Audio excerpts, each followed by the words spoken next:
Warahmatullahi wabarakatuh. Kami dari kelompok 13 yang beranggotakan Aryani Novitasari dengan saya sendiri dan Eti Purwanti. Di sini saya akan mempresentasikan tentang penawaran agri dan trade-off jangka pendek antara inflasi dan pengangguran.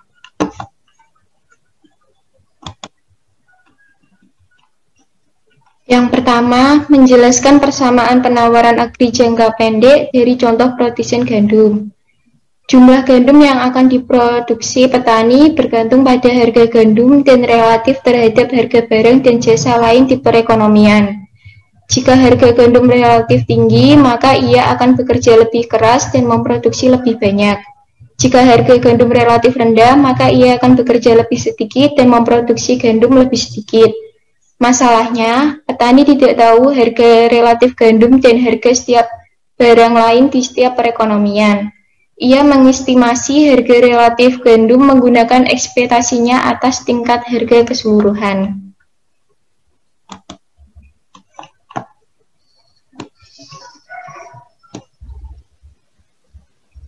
Selanjutnya, seperti pada rumus di samping, jika ada kenaikan tiba-tiba pada tingkat harga, petani tidak tahu apakah itu perubahan harga keseluruhan atau hanya harga gandum.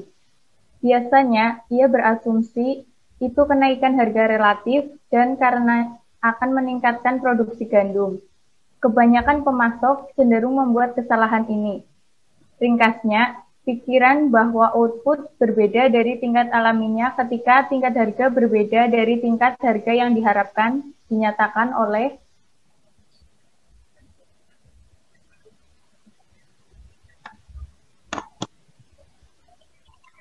Selanjutnya, dalam jangka panjang, harga fleksibel dan kurva penawaran agri vertikal. Ketika kurva penawaran agri vertikal, pergeseran kurva permintaan agri mempengaruhi tingkat harga, tapi output perekonomian tetap pada tingkat alaminya. Sedangkan dalam jangka pendek, harga kaku dan kurva penawaran agri tidak vertikal. Kasus ini, pergeseran permintaan agri menyebabkan fluktuasi output.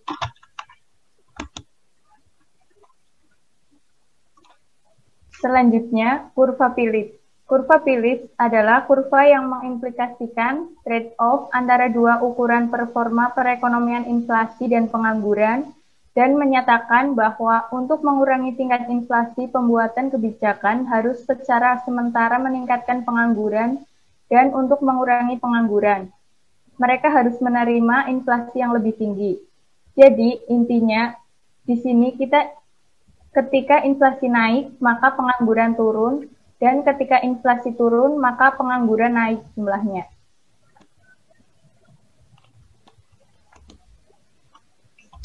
Selanjutnya, 3 model penawaran agri.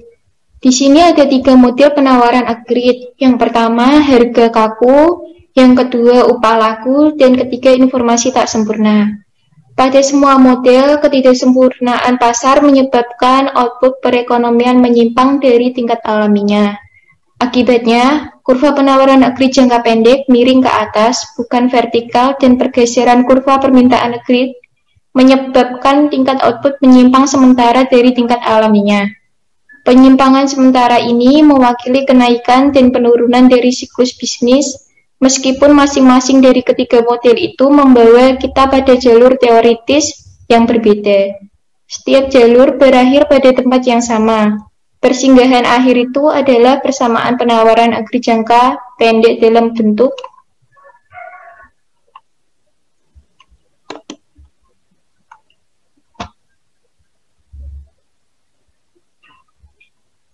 Persamaan penawaran agri jangka pendek.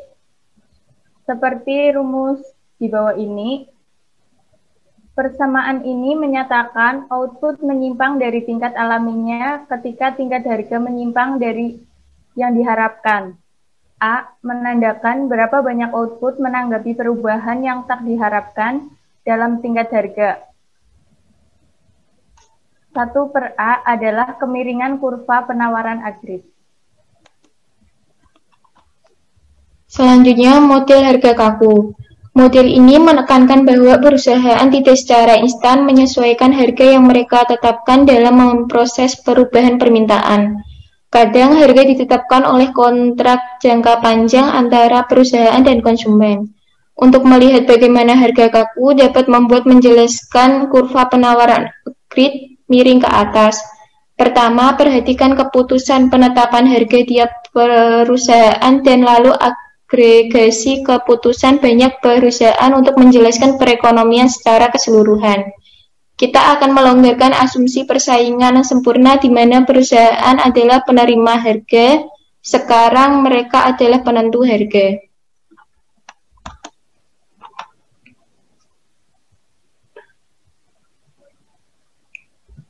Selanjutnya, keputusan penetapan harga perusahaan tipikal. Harga yang diinginkan perusahaan P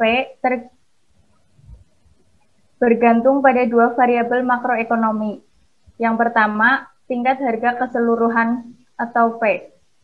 Tingkat harga lebih tinggi berarti biaya perusahaan lebih tinggi. Maka, semakin tinggi tingkat harga keseluruhan, semakin besar harga produk perusahaan. Yang kedua, tingkat pendapatan agregat Y. Tingkat pendapatan lebih tinggi meningkatkan permintaan terhadap produk perusahaan.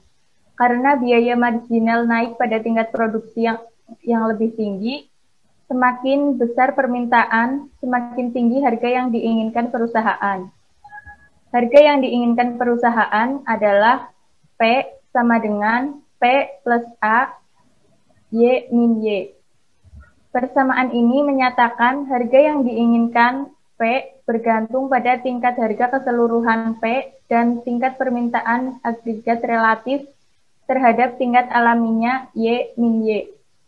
Parameter A atau lebih besar dari 0 mengukur berapa banyak harga diinginkan perusahaan merespon tingkat output agregat.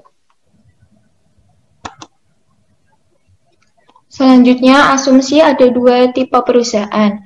Sebagian punya harga laku, mereka selalu menetapkan harga mereka menurut persamaan ini.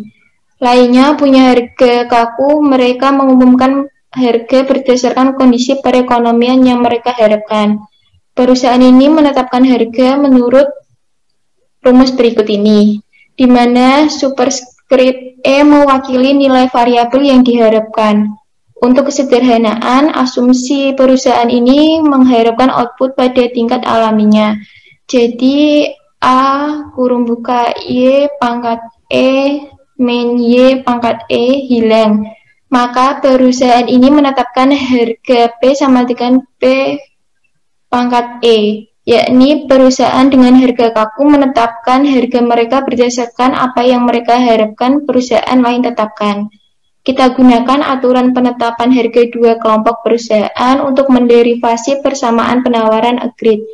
Untuk itu, kita temukan tingkat harga keseluruhan perekonomian sebagai rata-rata tertimbang dari harga yang ditetapkan dua kelompok. Tingkat harga keseluruhan adalah seperti berikut ini.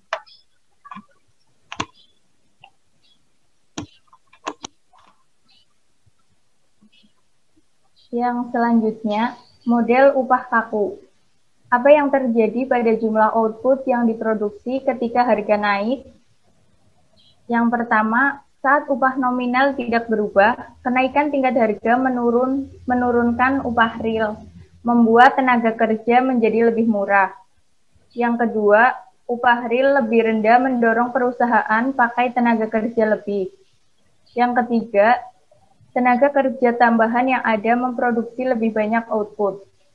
Hubungan positif antara tingkat harga dan jumlah output ini berarti kurva penawaran agregat miring ke atas ketika upah nominal tidak mampu menyesuaikan terhadap perubahan tingkat harga.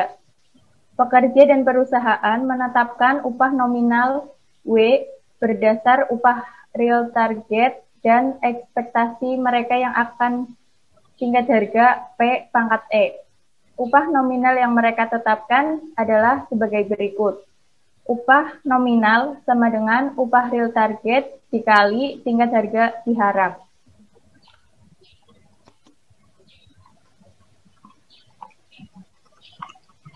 Pada rumus Berikut ini upah real sama dengan upah real target kali tingkat harga harapan per tingkat harga aktual.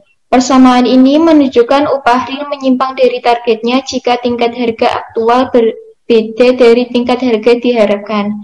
Ketika tingkat harga aktual lebih besar dari yang diharapkan, upah real kurang dari targetnya. Ketika tingkat harga aktual lebih kecil dari yang diharapkan, upah real lebih besar dari targetnya. Asumsi akhir model upah kaku adalah kesempatan kerja ditentukan jumlah tenaga kerja yang perusahaan minta. Dengan kata lain, tawar-menawar antara pekerja dan perusahaan tidak menentukan tingkat kesempatan kerja selanjutnya, melainkan pekerja setuju memberi tenaga kerja sebanyak perusahaan inginkan pada upah yang telah ditetapkan. Keputusan mempekerjakan perusahaan digambarkan oleh fungsi permintaan tenaga kerja seperti berikut ini, yang menyatakan semakin rendah upah real, semakin banyak tenaga kerja perusahaan guna dan output ditentukan oleh fungsi produksi Y sama dengan F kali L. Selanjutnya, model upah kaku. Seperti grafik permintaan tenaga kerja, fungsi produksi, dan penawaran agregat, dapat disimpulkan bahwa kenaikan tingkat harga mengurangi upah real untuk upah nominal tertentu, yang meningkatkan kesempatan kerja dan output dan pendapatan. Selanjutnya, model informasi tak sempurna. Model ini berasumsi pasar berjalan, yakni semua upah dan harga bebas menyesuaikan diri untuk menyeimbangkan penawaran dan permintaan. Pada model ini, kurva penawaran agri jangka pendek dan jangka panjang berbeda karena kesalahan persepsi temporer tentang harga. Model informasi tak sempurna berasumsi bahwa tiap pemasok dalam perekonomian memproduksi barang tunggal dan mengkonsumsi banyak barang. Karena jumlah barang begitu banyak, pemasok tak bisa mengamati semua harga setiap saat. Mereka memantau harga barang yang mereka produksi, tapi tidak semua harga barang yang mereka konsumsi. Karena informasi tak sempurna, mereka kadang bingung antara perubahan tingkat harga keseluruhan dengan perubahan harga relatif.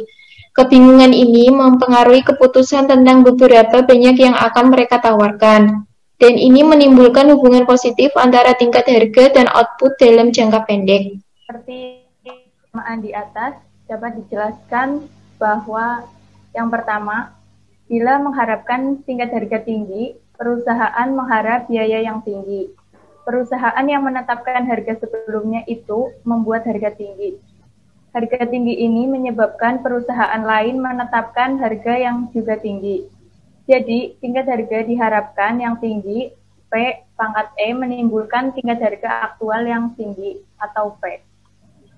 Yang kedua, ketika output tinggi, permintaan barang tinggi. Perusahaan dengan harga fleksibel itu menetapkan harga yang tinggi, yang menyebabkan tingkat harga tinggi. Dampak output pada tingkat harga bergantung pada proporsi perusahaan dengan harga fleksibel. Jadi, tingkat harga keseluruhan bergantung pada tingkat harga diharapkan dan tingkat output. Persamaan penetapan harga agregat, yaitu di mana A sama dengan S atau dalam kurung 1 min S tutup kurung A. Seperti model lain, model upah kaku menyatakan bahwa penyimpangan output dari tingkat alaminya berkaitan positif dengan penyimpangan tingkat harga dari tingkat harga diharapkan. Selanjutnya, kurva penawaran agri jangka pendek in action. Pada PPT di sini terdapat kurva penawaran agri jangka pendek in action. Mulai pada titik A, perekonomian dengan kesempatan kerja penuh Y dan tingkat harga aktual P0. Di sini tingkat harga aktual sama dengan tingkat harga diharapkan. Karena P tingkat harga aktual sekarang lebih besar dari P kuadrat E tingkat harga diharapkan. Y akan naik ke atas tingkat alaminya dan kita bergerak sepanjang kurva SRAS ke A. Ingat, kurva SRAS baru didefinisikan oleh kehadiran ekspektasi tetap, pada kasus ini P0. Jadi, dalam istilah persamaan SRAS, ketika P naik ke P1 memegang P kuadrat E konstan pada P0, Y pasti akan naik. Jangka panjang akan didefinisikan ketika tingkat harga diharapkan sama dengan tingkat harga aktual. Jadi, seiring ekspektasi tingkat harga menyesuaikan P kuadrat E sama dengan P2, kita akan berakhir pada suatu kurva penawaran agri jangka pendek baru, SRAS pada titik P. Di persamaan SRAS, kita lihat seiring P kuadrat E menyamai P, keseluruhan kesenjangan ekspektasi menghilang, kita dapat kurva penawaran agri jangka panjang pada kesempatan kerja penuh di mana Y sama dengan Y. LRAS, situasi yang dicirikan oleh informasi sempurna di mana tingkat harga aktual sekarang P2 sama dengan tingkat harga diharapkan.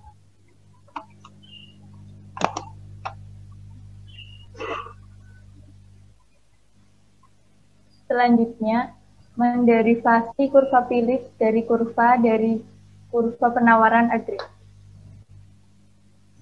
Selanjutnya, menderivasi kurva Phillips dari kurva penawaran agri.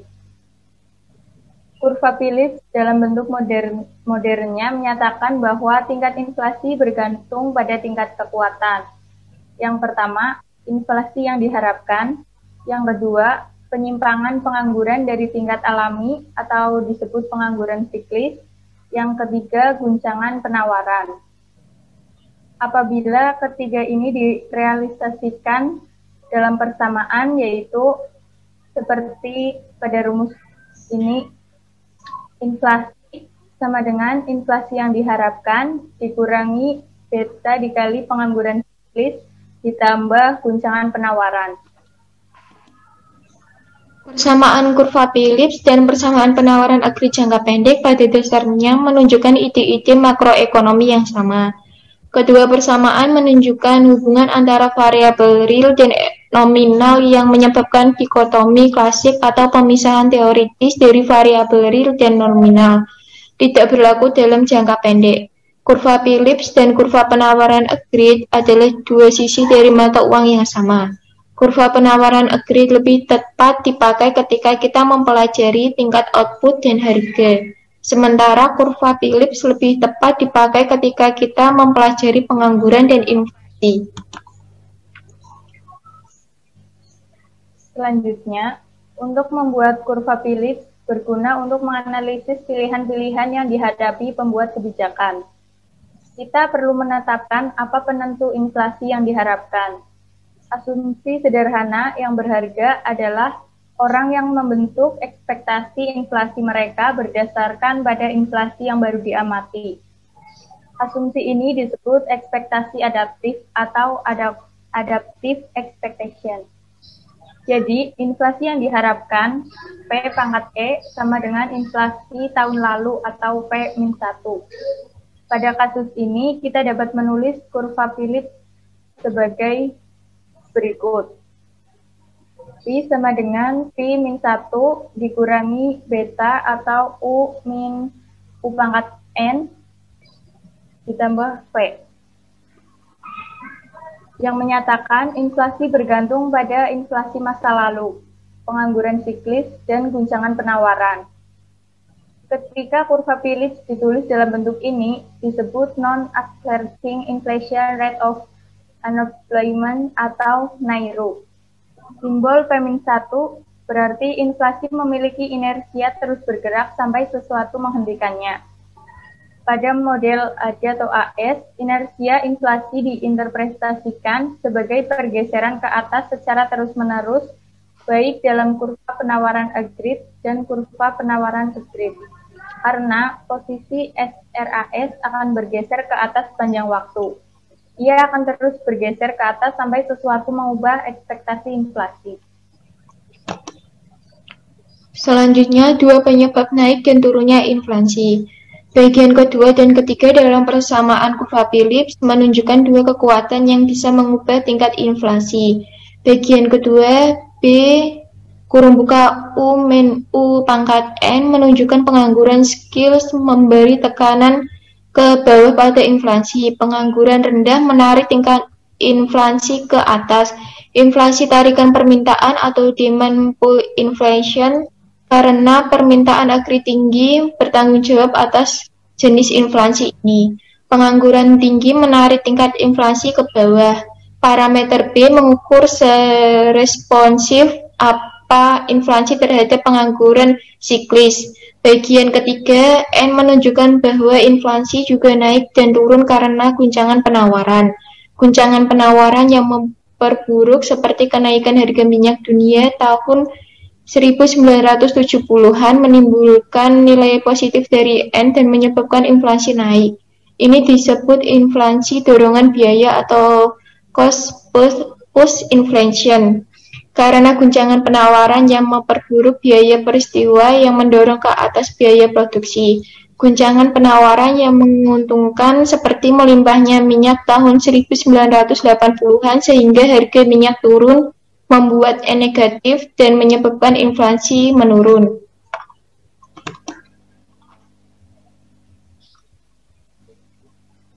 Selanjutnya, trade-off jangka pendek antara inflasi dan pengangguran.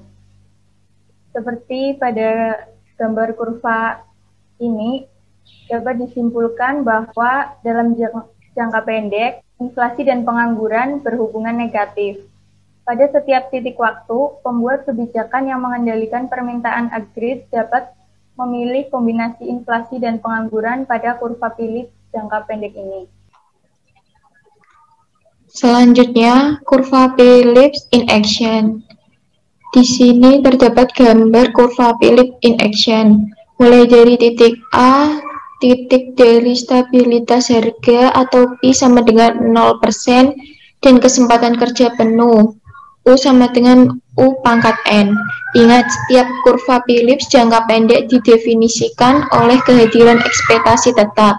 Misal, ada kenaikan tingkat pertumbuhan jumlah uang beredar menyebabkan LM dan AD bergeser keluar, mengakibatkan kenaikan inflasi yang tak diharapkan. Persamaan kurva Phillips, P sama dengan P min B kurung buka U min U pangkat N ditambah V, menunjukkan bahwa perubahan kesalahan persepsi inflasi menyebabkan pengangguran menurun. Jadi, perekonomian bergerak ke titik di atas kesempatan kerja penuh pada titik B. Ketika agen-agen ekonomi menyadari tingkat inflasi yang baru, mereka akan berakhir pada kurva Phillips jangka pendek baru di mana inflasi diharapkan sama dengan tingkat inflasi baru atau 5% di titik C, di mana inflasi aktual 5% sama dengan inflasi diharapkan 5%. Selama kesalahan persepsi inflasi ini ada, perekonomian akan tetap di bawah tingkat alaminya U pangkat N pada U pangkat 1. Jika otoritas moneter memilih mencapai U lebih rendah lagi, mereka akan meningkatkan jumlah uang beredar sehingga P 10%. Misalnya, perekonomian bergerak ke titik D di mana inflasi aktual 10%, tapi P pangkat E 5%. Ketika ekspektasi menyesuaikan, perekonomian akan mendarat pada SRPC baru di titik E di mana baik P dan P pangkat E sama dengan 10%.